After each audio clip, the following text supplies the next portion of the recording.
Listen to the vibes. Welcome, everyone, to another episode of Vibes. I'd love to welcome here Elijah Nissenboy, and he's an author, and you also created some breath work. Mm-hmm. I Well, did. let's get Well, to I know you a mean, little bit better. Tell us a little bit sure. more about you. Well, I didn't create breath work. And if only I could, every time someone breathed, I could get a royalty for it. But well, breath work is a generic term that just means the conscious use of breathing. Because of all your internal organs, only your lungs can be operated manually. So breath work is the manual operation of your lungs. And I I was a musician in my 20s, and long story, it's in my book, but I ended up getting exposed to this breathwork practice. I was living in Canada at the time, and he was moving. He had a training in San Francisco. I came out to San Francisco. It's 1990, and ended up moving there and sort of running his operation for about 10 years, and then founded my own technique. So I have my own, I'm the founder of a breathwork technique, but it comes from a family of mouth breathing practices that go back 5,000 years to India. So what I'm mostly known for out in the world, 50, as I say, 50 feet from any building I'm teaching in, I'm famous, is breath work. So in this particular style of breath work, like you're basically lying on your back and hyperventilating for an hour without stopping. I can show it to you if you want to see a little Sure. demonstration. All right, I'm going to put on my original sound. You may want to mute yourself because it might echo, just so that you can hear me. So you're breathing really full. If people want to do this with me, do this. There's a little demo on the front of my website, Effiji Breath, that people can. It's free and they can try it. So you're breathing in the chest through the mouth, focused on the inhale.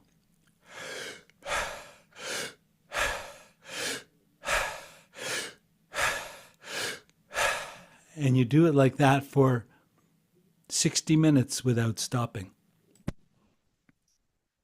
So, the power of that is that it takes you to an altered state and it clears trauma and it takes you on a journey into your inner life, because breath is the ultimate power. It's the power to live. It is the force of the universe inside of oxygen. But the metaphor to me of that you can manually operate your breathing or not is that it's you're an animal. So as an animal, your breathing will just happen naturally. But if you choose to breathe, you're choosing to try to extract that potential of the universe that's in breathing. But the metaphor is the same in your life. You can just be an animal or just do whatever. Just follow the herd. You don't have to think about your life. You're going to still stay alive and still be alive. But if you decide that you want to make a better life, then you start to think about it. You consciously take charge of that. And the purpose of doing breath work is to become more conscious. And that breath in puts light in your inner world, puts light in your unconscious. And that's the essence of what I've been doing for the last 35 years, at least Well, with my public life. so what kind of music did you play? Well, I still play music, and I was a singer-songwriter in my 20s and trying to get a record deal. Um, I played a lot of instruments, but I was like, piano and guitar singing. And I've always had a recording studio. This is probably my favorite subject because music is my favorite thing in the world. And I've had recording equipment probably since I was 15, so I still do, but now I have a pretty elaborate recording studio in my house. I have three pianos in my house. I have probably 25 guitars. I studied Indian music. A couple of years ago, I finally learned to play drums, and so I play a lot of instruments. And but I started in 2012. I started to compose my own music for Breathwork. So if people go on this any streaming service, Spotify, Apple Music, and look me up, I have 25 volumes of music, so 25 hours of music for Breathwork, and I've sort of created my own genre. I was a terrible, I mean, I was a mediocre songwriter, but being in front of people and performing, I didn't have the right ego to like demand that people would want that attention from me. And if I got gigs where I was like playing in the background, I had a power to sort of influence the room. Like if I was playing at a cocktail thing for a wedding or something. And in a way, the music for breathwork, it's very evocative and powerful, but it's meant to like draw you back into yourself, not, and that's why I started composing music for breathwork because I was just using music that was powerful to me because a lot of the music that I grew up in that era, it was revolutionary in a way, rock and roll. The sound of the drums or crunchy guitars or whatever, but it was still familiar to people. And I wanted to create things that people were not paying attention to. And so my music has a certain force to it without having an identity or a narration quality to it. So, yeah. Whenever people sing, they have to use a certain breath work, right? Say that again. Whenever people sing, Yeah, well, before I got into breathwork, I did study. I studied voice training a little and breathing and voice, and I even taught a little bit. But breathing in the center of the chest, in through your mouth, is the most counterintuitive thing because for acting or singing, your diaphragm sits up here like this, and when you breathe in through your nose, it goes down and you breathe into your belly and then you can access kind of an emotional response inside and then and also regulate the for singing like the sound coming out but um that's look, my voice teacher was in for acting, so he used breathing to like kind of access emotional things but more for control. So yeah, this is nothing like that. I mean, every time I come across artists or singers or whatever, well, even yoga people and pranayama and stuff, they're like, this is dangerous what you're doing, or doctors even. I mean, I had a center in San Francisco for years that was right near the hospitals, and doctors would come in and argue with me that I was hyperventilating and I was creating all these problems, and yeah, and doctors in my family too. how dare you want to breathe? Well, how dare you question the matrix? um, Right? well, I think when people hyperventilate, like, and you're like, you have a panic attack and and you're doing this thing with your breathing, it's because there's a trauma inside, there's a memory of a trauma, and it's trying to release. So the Western medical profession back in the day, I got nothing against Western medicine, but was saying, this was bad. Like you want to stop that. As most of Western medicine sort of says, is that you want to stop the symptoms, and whereas in spiritual work and personal development work, you want to bring out what's inside because you don't want to be controlled by it, and that's ultimately the purpose of my work. And you work a lot with people that are dealing with trauma. Did you do the same with your writing? Uh, well, it's funny. I mean, I didn't. The word I was using all these years wasn't trauma, but it has become a popular word in the last couple of years, and I realize it's a good way to frame what I do. I mean, ultimately, I just see people, as always saw people, as having a life purpose, a potential, and that I knew before I even do breath work, just being the kind of person I was or sensitive, I could read where people, well, we all can read. other people. We see other people's problems. We're very enlightened about that.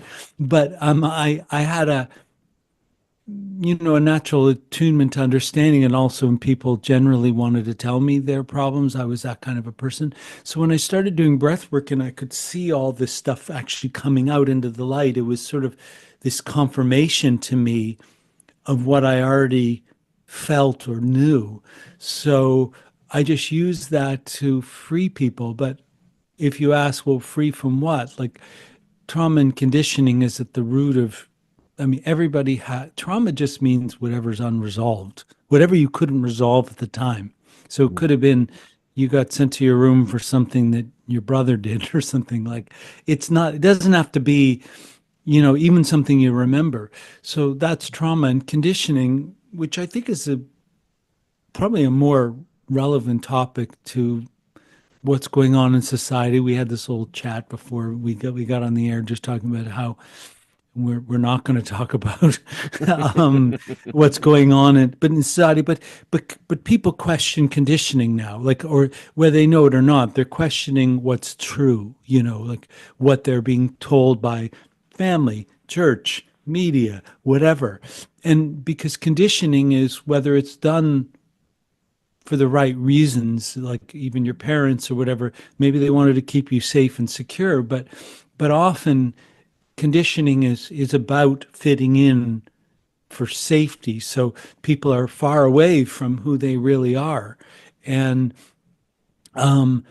I can see that in the way people breathe. I could always hear that because I'm very attuned to sound, like being a musician, the way people sound. But when people would do this breath work, it you would see all of it, and be very.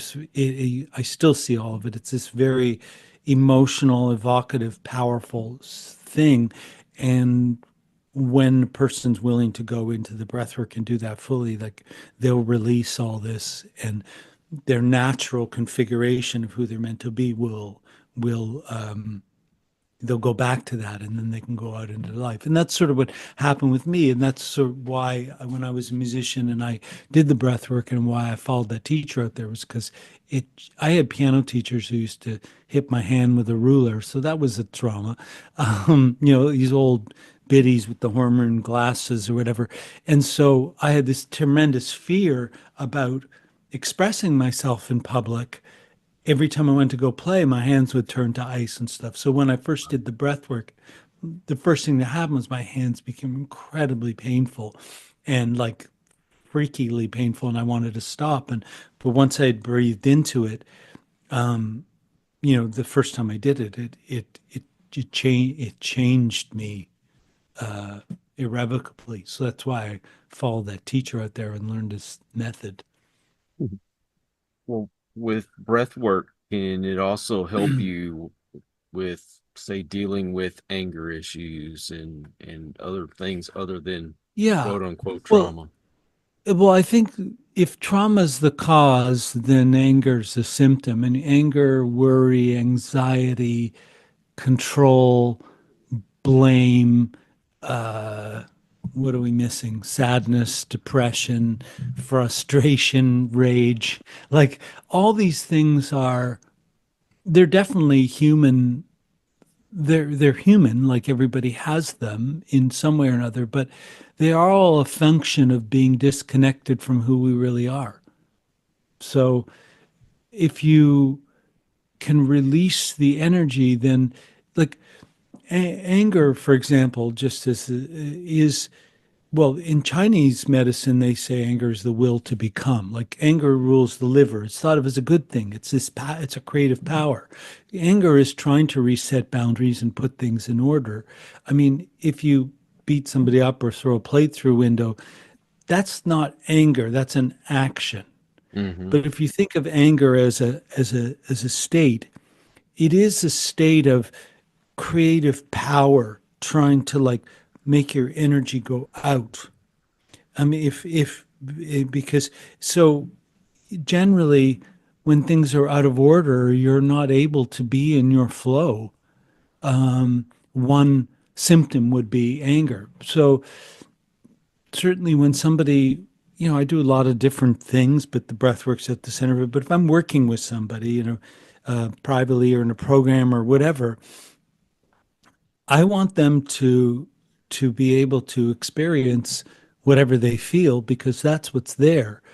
But how to get it to be free, to not be stuck in it, or it's something with anger. Like if I'm angry with you and I just think this is your fault and then I beat you up, like that's not obviously probably not productive for my life. So it isn't it isn't I think let's just separate the ability to know what to do, what how to interpret what you're feeling, what what to do with what you're feeling, and how that informs the way that you're going to live your life. Like I think these are two different things. So I use the breath work to kind of clear the blocks and the resistance because that's what trauma creates is the energy is stuck and it doesn't want to move, and then you spend your life trying to avoid the pain of that, so you're always avoiding anything that will touch it even though you need the energy to move.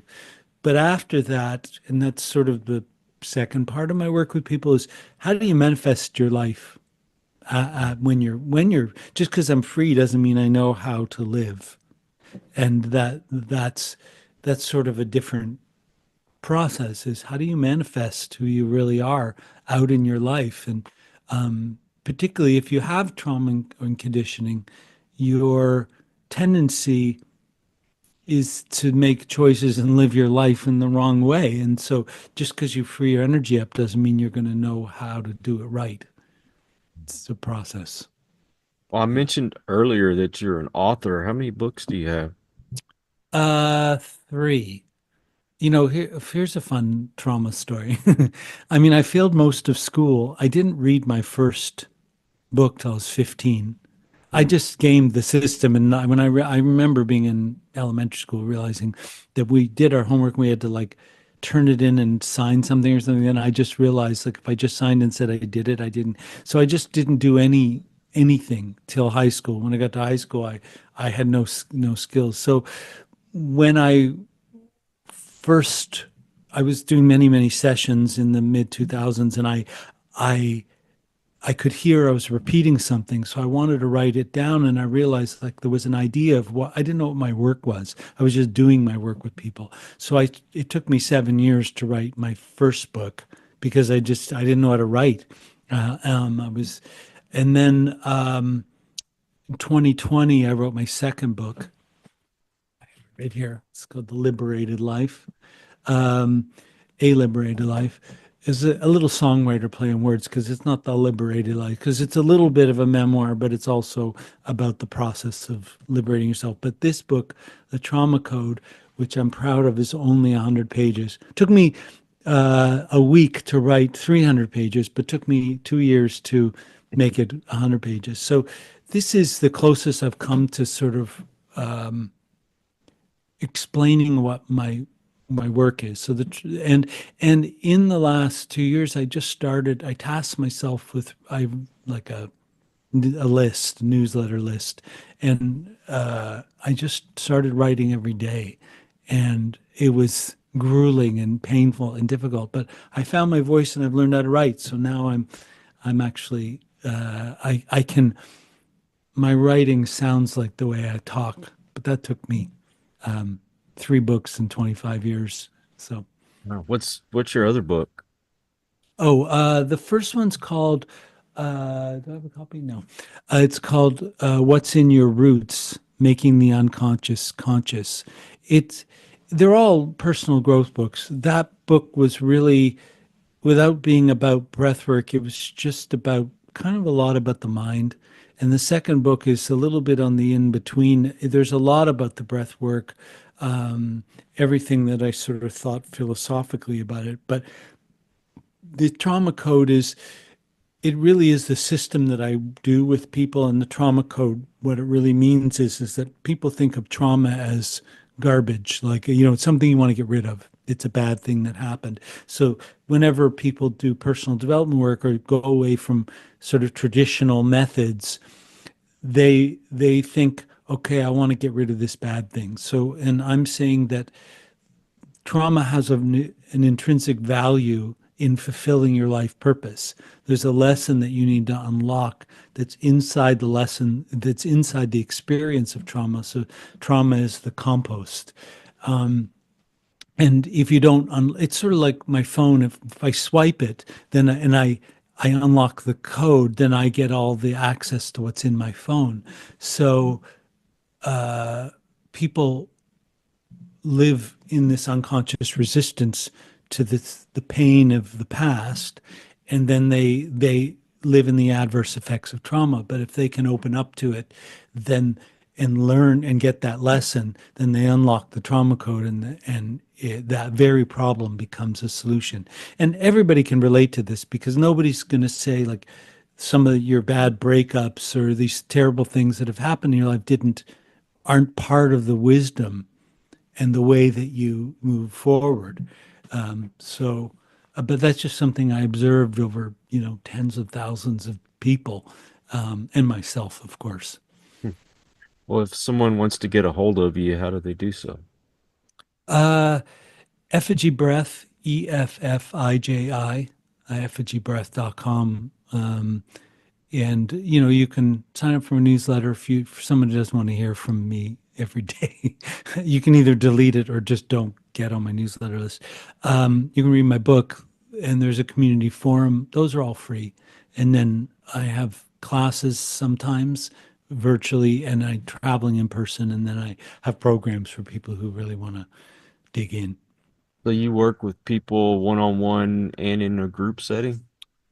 Yeah, I mean, right now, mostly I work in group settings. I did a lot of personal private work. So it's actually the biggest ticket item is individual work because I sort of discourage that in a way because I like the program and the group work.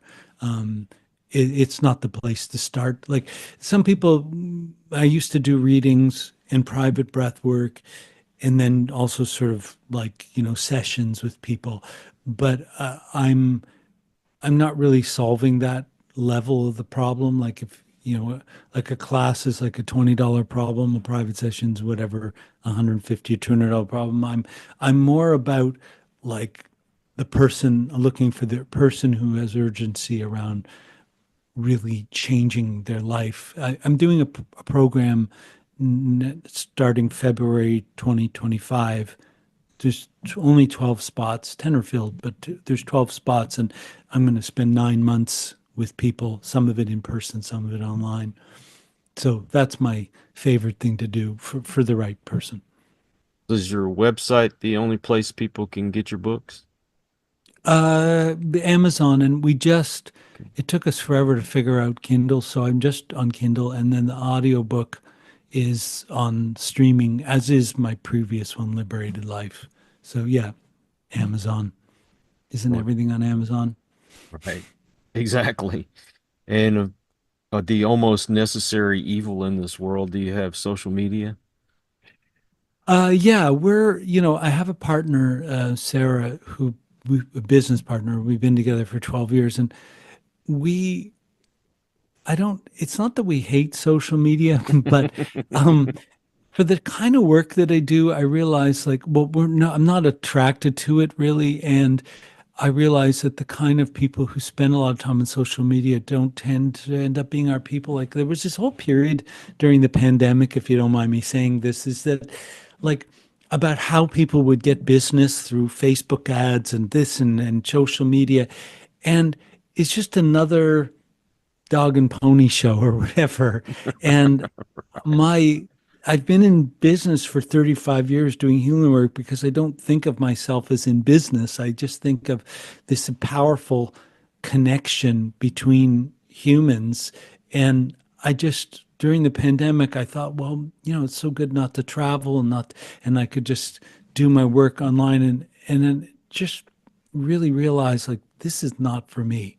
So we're on Instagram. We put stuff up sometimes in Facebook, but other than that, nah.